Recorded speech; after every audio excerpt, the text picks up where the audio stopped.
हमें मार्ग बताने वाले परम पूज्य गुरुवर्या के पावन चरणों में सद वंदन। अत्र विराजित तप चंद्रिका गुरुबेन श्री मनीषा श्री जी महाराज साहब के पावन चरणों में वंदन नमन।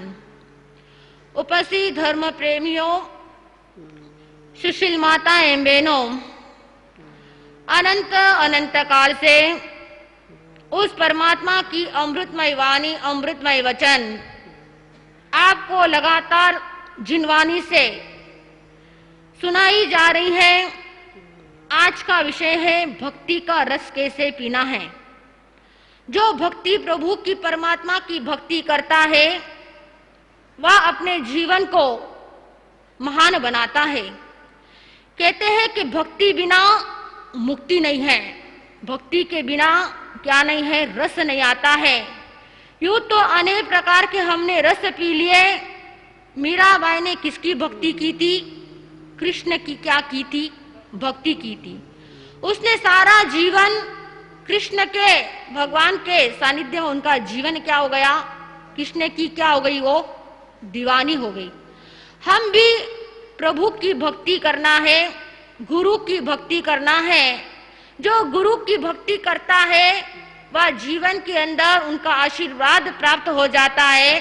तुम्हें वंदन हो महावीर प्रभु, तुम्हें वंदन हो माता त्रिशला के सौभागी नंदन हो, माता त्रिशला के सौभागी नंदन हो। दीन बंधु दयालु सुदृष्टि करो, दीन बंधु दयालु सुदृष्टि करो। चाहे शांति तेरा अभिनंदन हो, चाहे शांति तेरा अभिनंदन हो। महावीर प्रभु तुम्हें वंदन हो, महावीर प्रभु तुम्हें वंदन हो। अनंत ज्ञान दर्शन के धारक, त्रैलोक्य प्रकाशक, संसार की प्रत्येक आत्माओं को अपने जीवन में ऊपर उठने का संदेश देने वाले चरम तीर्थेश शासनपति श्रमण भगवान महावीर स्वामी को एवं उपकारी समस्त गुरु भगवंतों के चरण कमलों में हृदय की अनंत आस्थाओं के साथ कोटिशः वंदना। आज का यह परम पावन दिवस हरियाली अमावस के साथ साथ ओसवाल उत्पत्ति का दिन भी कहा जाता है। आज के दिन ओसवाल समाज की उत्पत्ति हुई थी। सदियों पहले, लगभग 600 वर्ष के आसपास उस समय को होने जा रहा है जब रत्नप्रभ सूरी ने ओसवाल समाज की उत्पत्ति करके हमारे ऊपर बहुत बड़ा उपकार किया है। कहते हैं भीनमाल के अंदर भीमसेन नाम के राजा राज्य करते थे और उनके 2 पुत्र थे, राजकुमार थे। एक का नाम था श्रीपुंज और दूसरे का नाम था उपलदेव। श्रीपुंज और उपलदेव अपने पिताश्री के शासन व्यवस्थाओं में अपना अच्छा सहयोग करते थे। एक बार छोटे भाई उपलदेव ने हुक्म की तरह उन्होंने जनता को जैसे आदेश दे रहे हों इस प्रकार से उन्होंने हुक्म फरमाइश की। तब उनके बड़े भाई श्रीपुंज ने उनको उपालंब देते हुए उनको ये बात सुनाते हुए कि इस प्रकार से अधिकार पूर्वक हुक्म तो वही चला सकता है जो स्वयं के भुजबल से अपना अलग राज्य स्थापन करके फिर यदि हुक्म चलाए तो जो है एक आनंद की बात होती है। इस तरह से अधिकार पिताश्री का है और तुम जैसे ऐसा हुक्म चला रहे हो जैसे मैं ही राजा हूं। ये बात छोटे भाई को चुभ गई। उन्होंने अपने मन में संकल्प किया कि भाई ने चाहे किसी दृष्टि से कहा हो, लेकिन अब तो इस भुजाओं से अपना अलग राज्य स्थापन करके और फिर हुक्म चला करके भाई साहब को बता दूंगा कि हुक्म कैसे दिया जाता है। और ऐसा मन में संकल्प करके अपने दो मित्र ऊहड़ और उद्धरण, ऐसे दो मित्र थे उनके, उन दोनों मित्रों को लेकर भीनमाल को छोड़ करके वे वहां से निकल जाते हैं। मैं अपनी भुजाओं से अलग राज्य की स्थापना करूंगा, इस भावना को लेकर। और कहते हैं वो वहां से चल करके जोधपुर के सन्निकट मंडोर गांव है। उस समय में इतना विकसित नहीं था, परंतु वहां के पढ़ियार नाम के राजा राज्य करते थे।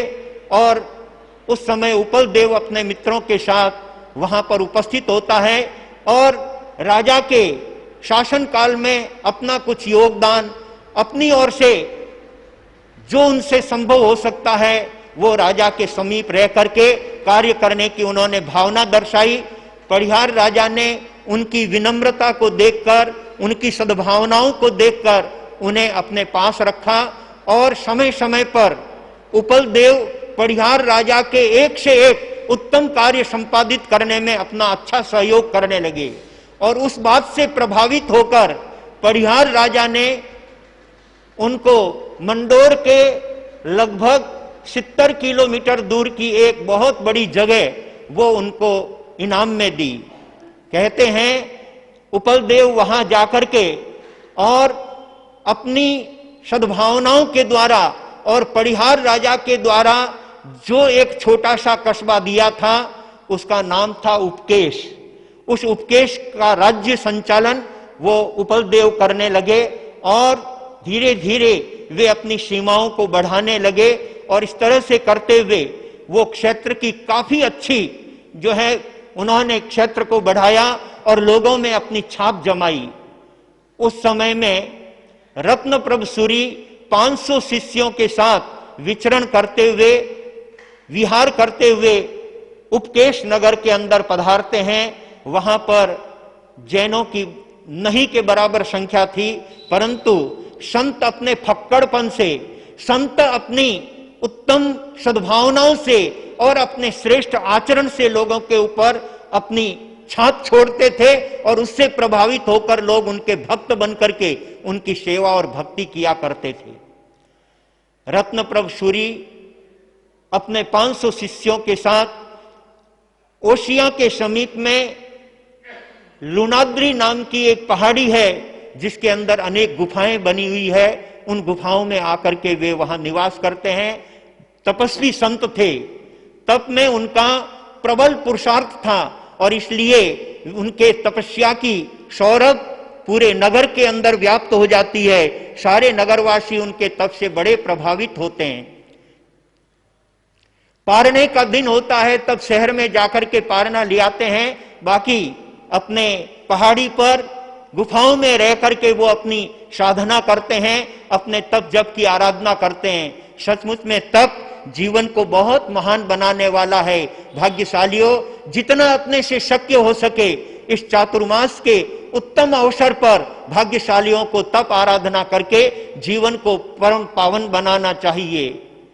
भाई श्री फूटरमल जी, चांदमल जी पूनमिया, जिनके लघु सर्वतोभद्र तप की आराधना चल रही है, 1 उपवास पारना, 2 उपवास पारना, 3 उपवास पारना, 4 उपवास पारना और अभी उनके 5 उपवास की तपश्चर्या चल रही है।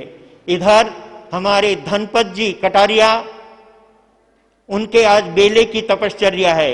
सचमुच में संतों का सानिध्य पाकर के तप जप में अपना पुरुषार्थ करना, इससे अपनी आत्मा का विकास होता है और अपने संघ का गौरव बढ़ता है। और इसलिए तपस्वियों के लिए 2 शब्द देना चाहूंगा। धन धन हो शासन माता, धन धन हो शासन, तप जप में देवो शाता जी, तप जप में देवो शाता जी, धन धन हो शासन माता, धन धन हो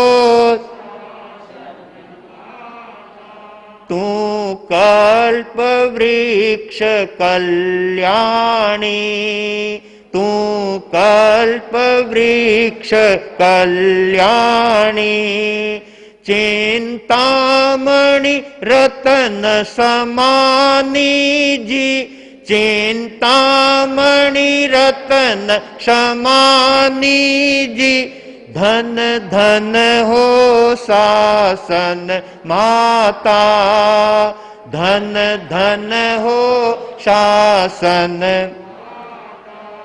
श्री संघ फले और फूले, श्री संघ फले और फूले, आनंद के झूले झूले जी, आनंद के झूले झूले जी, धन धन हो शासन माता, धन धन हो शासन माता। शासन माता के प्रभाव से तपस्वी अपने तप के क्षेत्र में निरंतर आगे बढ़ते हुए अपने आत्मा का गौरव बढ़ा रहे हैं और अपनी आत्मा को निर्मल और पवित्र बना रहे हैं। हम उनके तपस्या के सुखशाता पूछते हुए, उनके स्वास्थ्य की मंगल कामना करते हुए वे अपने तप में निरंतर आगे बढ़ते हुए अपना और अपने संघ का गौरव बढ़ाते रहे। भाग्यशालियों, रत्नप्रभ सूरी जी महाराज साहब के तप की सौरभ पूरे उपकेश नगर के अंदर व्याप्त हो जाती है। इधर वहां की प्रमुख देवी चामुंडा, जिनका उपलदेव परम भक्त था, और उस चामुंडा देवी के विशेष कृपा से, विशेष प्रसाद से पूरे क्षेत्र में, पूरे राज्य में शांति और अमन चैन की बंसी बज रही थी। उस बीच रत्नप्रभ सूरी विचार करते हैं 500 संत यहां रह करके क्या करेंगे, चातुर्मास का समय नजदीक आ रहा है। अपने 465 संतों को उन्होंने वहां से विहार करा दिया। 35 संत वहां रहने का निर्णय लेते हैं और वो भी वहां के चामुंडा देवी के विशेष निर्देश से, चामुंडा देवी के आग्रह से और चामुंडा देवी के अनुनय विनय से। रत्नप्रभ सूरी की तपस्या से चामुंडा देवी प्रभावित होकर उनसे निवेदन करती है, आचार्य भगवान आपके यहां पर विराजने से पूरे क्षेत्र में एक बहुत अच्छा लाभ होगा, बहुत बड़ा श्रेष्ठ कार्य आपके हाथों से होगा, इसलिए मैं चाहती हूं कि आप इस चातुर्मास में यहीं पर विराजो। ओसवाल संघ की उत्पत्ति कैसे हुई है वो बात संघ को बताना चाहता हूं। हमें अपने इतिहास को भूलना नहीं चाहिए। समय समय पर अपने इतिहास को ताजा करने के लिए अपने इतिहास की बातों को भी अपने दिल दिमाग के अंदर रखना चाहिए। चामुंडा देवी की विशेष निवेदन पर आचार्य श्री रत्नप्रभ सूरी अपने 35 शिष्यों के साथ वहां पर चातुर्मास करने का निर्णय लिया और 465 संतों को वहां से विहार करा दिया। सभी संत अपनी अपनी शक्ति के अनुसार तप त्याग की आराधना करते हुए उस चातुर्मास का आनंद ले रहे हैं और जो भक्त उनसे लाभान्वित होना चाहता है उनको भी वे धर्म से जोड़ने का प्रेरणा देते हैं और उनको आगे बढ़ने की खूब जो है सन्मार्ग बतलाते हैं। संयोग देखिए, जब किसी देवी या देव का सहयोग किसी क्षेत्र में मिलता है ना, तो वो भी धर्म प्रभावना का कारण बन जाता है। सम्यक दृष्टि देव होते हैं, वो शासन की प्रभावना में अपना समय समय पर योगदान और सहयोग करने वाले होते हैं। देवी का योगदान था, देवी का रत्नप्रभ सूरी के पीछे सहयोग और सपोर्ट था, और इसलिए कहते हैं अचानक महाराजा उपल देव के राजकुमार को रात्रि के समय में एक भयंकर सर्प ने आकर के डंस लिया और राजकुमार के सारे शरीर में विष व्याप्त हो गया। बड़े बड़े मंत्रवादी आते हैं, बड़े बड़े गारुड़ी आते हैं, उसे ठीक करने के लिए अनेक व्यक्ति आकर के अपनी अपनी औषधि देते हैं, लेकिन किन्हीं की औषधि कोई कारगर नहीं होती है।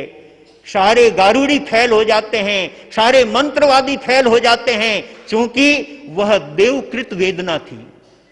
देवी रत्नप्रभ सूरी के द्वारा कोई राज्य के अंदर एक विशेष उपकार का कार्य करना चाहती थी, और इसलिए राजकुमार को सर्प ने डसा। बहुत उपचार करा लेने के बाद भी उसकी कोई बचने की आशा नहीं, बल्कि वह निष्प्राण जैसा हो गया। ऐसा होने पर सारा राज्य, सारे शहर में लोग बहुत दुखी हो जाते हैं, बहुत मन में गमगीन हो जाते हैं। अरे ये कितना बड़ा अनर्थ हो गया, महाराजा का एकाएक राजकुमार और सर्प के डसने से काल धर्म को प्राप्त हो गया। पूरे नगरी के अंदर उदासीनता छाई हुई है, और इधर सायंकाल का समय राजकुमार की अर्थी सजाई जाती है कि अब कोई उपचार लागू तो नहीं हो रहा है, किसी से कोई बचाव होने की आशा नहीं है। ऐसे में उसकी अर्थी सजाई गई और उसे शमशान की तरफ लेकर के पूरा नगर उनके साथ साथ जा रहा है। शमशान की तरफ जाते हुए उनका काफिला जब लोणाद्री पहाड़ी के पास आया तो उपल देव का मित्र ऊहड़